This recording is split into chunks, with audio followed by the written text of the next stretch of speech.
ask you this first question. It's not great news, but I'm hoping it'll be better news this time. Can you give us any team news for tomorrow? Not a lot because we have another training session. We have to see how the boys are today. I feel they weren't able to train yesterday, but hopefully yes today. So we will have to wait and see. Gabriel? Wait and see. You're not going to give me any other clues on the... No, because I can't. No, because I don't want to. Okay. It's been some response since the international break.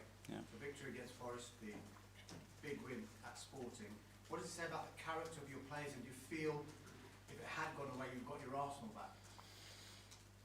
Well, I don't link character to winning. You know, this team showed an unbelievable character against Inter, and we lost. Showed unbelievable character against Chelsea, and we were the better team. We didn't manage to win. Same players, same intentions, being more efficient and winning matches. That's the difference.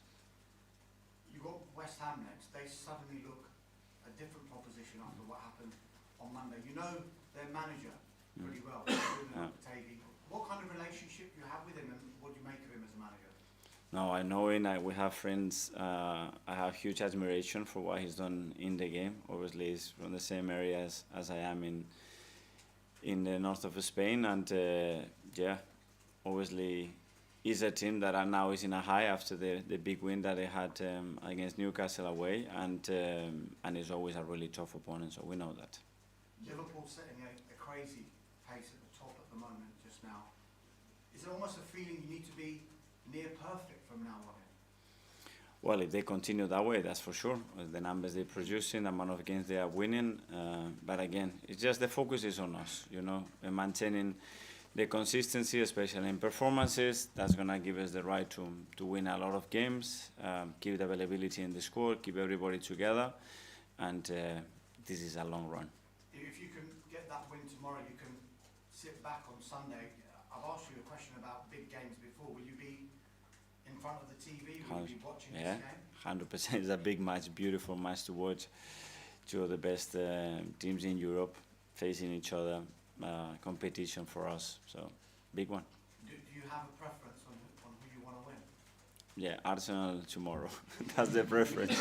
Then we will see something that we cannot control. Just final one for me. Next 13 games, aside of any cup draws, only one is outside London, and it's the Brighton game away. Given the number of fixtures that you have during this period, could that be a positive for Arsenal and an advantage? Well, less traveling is always better.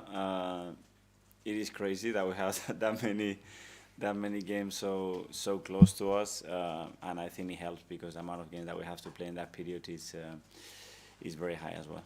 Thank you. Thank you. Syria from the Premier League. Hello.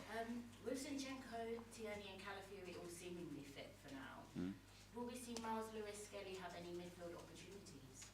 Well, that's an option. Obviously, he can play in three different positions. He can play as a holder, he can play as a left attacking midfielder. So, yeah, gaps for him.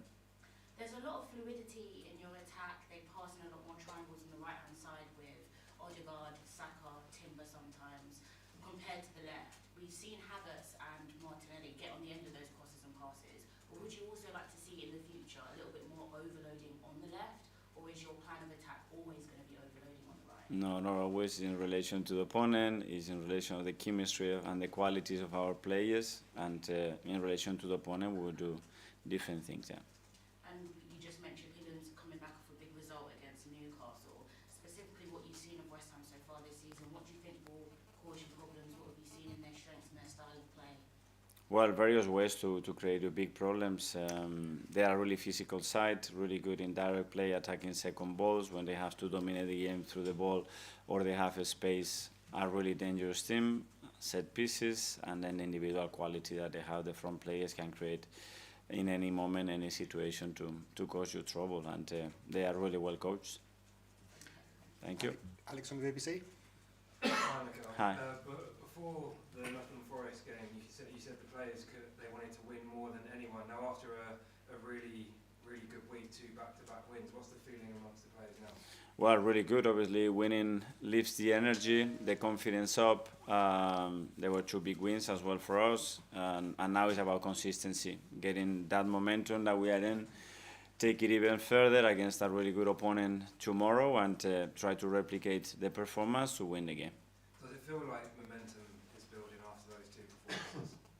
I think so, but again, this is every 3 days, so it doesn't matter what you did yesterday, it's about the next day, the next performance, how you're able to sustain high level of performances throughout the games as well, because how competitive every opponent is right now, and that's what we'll try to do tomorrow. Brad, TalkSport. Hi Mikel, Hi. hope you're well. I know you've been asked a lot about Martin Odegaard's performances since he came back into the side, but the level he's playing at, especially after that injury, so impressive.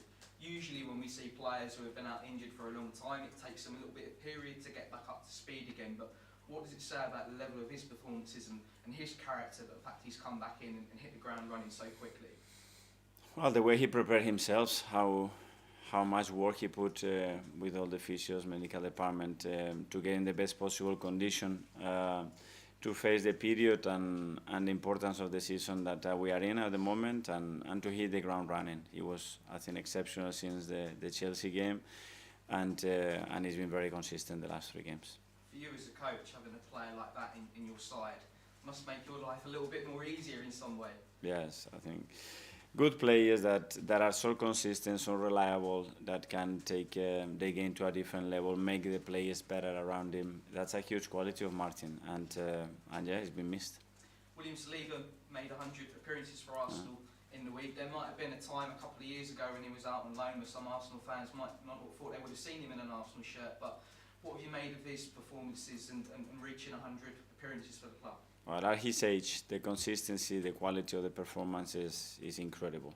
It's not easy. It's a really tricky position to play in this league. I think he has created a magnificent partnership as well, and big credit to Big Gavi as well for that, because I think he's really important for him to be able to play at the level that he's done, and yeah, a great player to have, obviously. And last one, Timber's performance in the week, really, really impressive. It must be good for you to have him back now fit, especially with Ben White injured for a long period of time. Yes, for sure, and at that level as well, and we know what he can produce. Again, a player with exceptional qualities, a lot of leadership. You see the courage, and with the intention and the purpose that he plays with, and that's very contagious. So it's a player that still has many other layers and levels to go, and very happy to have him. It's great. Best of luck tomorrow. Thank you. Simon, Evening Standard. Mikel, can I just ask you about Raheem, who was obviously going to come on Yeah. the other night, just how he sort of reacted to that? Nothing.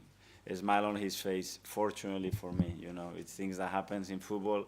Unfortunately, it happened to him, and he reacted the best possible way, which is understanding. He's been a long time in the game, and he knows that this is something that I cannot control.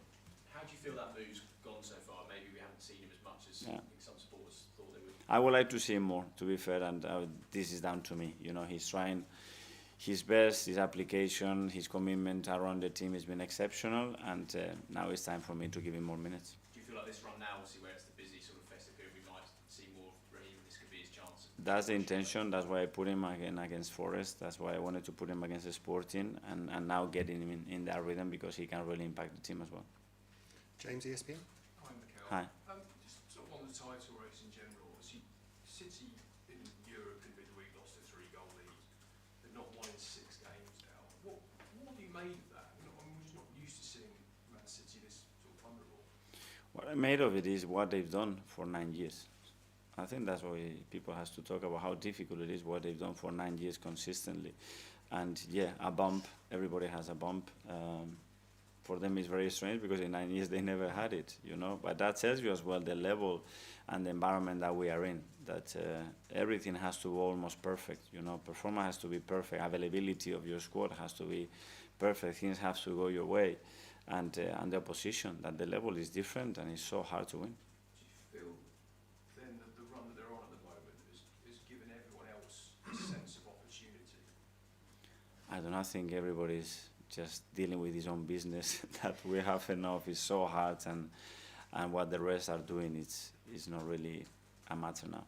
I mean, you obviously want to beat West Ham anyway, but on a weekend when the top two, the defending champions and the leaders play each other, it must be an extra motivation to make sure you've got that win in the bag, and then you can sort of sit back and watch that.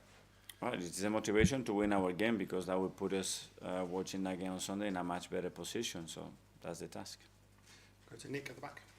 Hi. I'm just wondering how you sort of unwind after the game or in between games, because when you came to speak to us in Portugal, you were still very animated. It was quite soon after the game. We saw the sort of stress that Pep was under after his match when he was talking to the media. It must be very difficult to sort of decompress and then get up again. What's your sort of process? I don't know. I think winning always helps to decompress and decompress in the right way. Yeah, sometimes it takes a few hours depending on the performance, the feeling I have to the game. It takes a few days. It's normal. It's a lot of emotion. We are so passionate and loving about what we do. We care a lot about what we do, and we wanted to do it at our best. And that's where the emotion plays a big part of that. And do you sleep well after matches like that in the week? We go quite late, but yeah, not a lot of hours, but quite deep, I think. Okay, last couple in the live. First, Ruben from PA. Hi, Miguel. Hi. There was a bit of concern about Pep after the final game and his sort of well-being, how he was coping with defeat. As a friend of his, is that something you want to reach out to him? Are you concerned about him? Yes, that's something very personal, but I feel a lot of sympathy for all my colleagues because I know the job, I know how ruthless this industry is, I know how we get judged just by one thing, which is results, regardless that you've done exactly the same thing and the outcome becomes different. We have to deal with that. I know how difficult it is because personally I've been through that a lot, and every defeat obviously is super painful, and that's it. And then just put some perspective into it like we always do, and move on because it's always another game. Kai? Hi, Miguel. You've spoken a lot about the importance of availability and how much it's helped you over the past few games. I just wonder, because towards the end of last season, you had a near fully fit squad, and that wasn't an accident. That was a big effort from your medical team and from yourself and all the analysts. Have you done an investigation maybe internally as to why you suffered so much injuries? Because I know there's been a lot of bad luck, but there's other factors at play there as well. Yeah.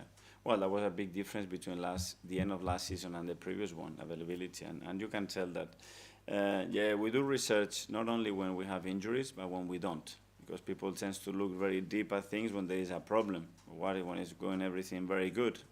Dig in there because maybe you are doing things that are actually impacting what is actually happening. We've done a lot. I think not changing much. It's true that certain players, obviously, they come from a position where they have played over 130 games in 2 seasons, but a lot of things they've been impact and they've been joints, which is not related to muscle injuries and things that you can tweak more, and it's more difficult to control, I think.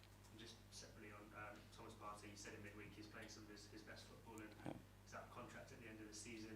You said that you'd like to open talks with him potentially about extending that. Is that still your position? Would you like to talk to him? Yeah, we'll have the right time to discuss about this situation. He's showing consistency at the highest level, again, because his availability and the way that he feels physically is able, is allowing him to do that, and I'm very pleased with that.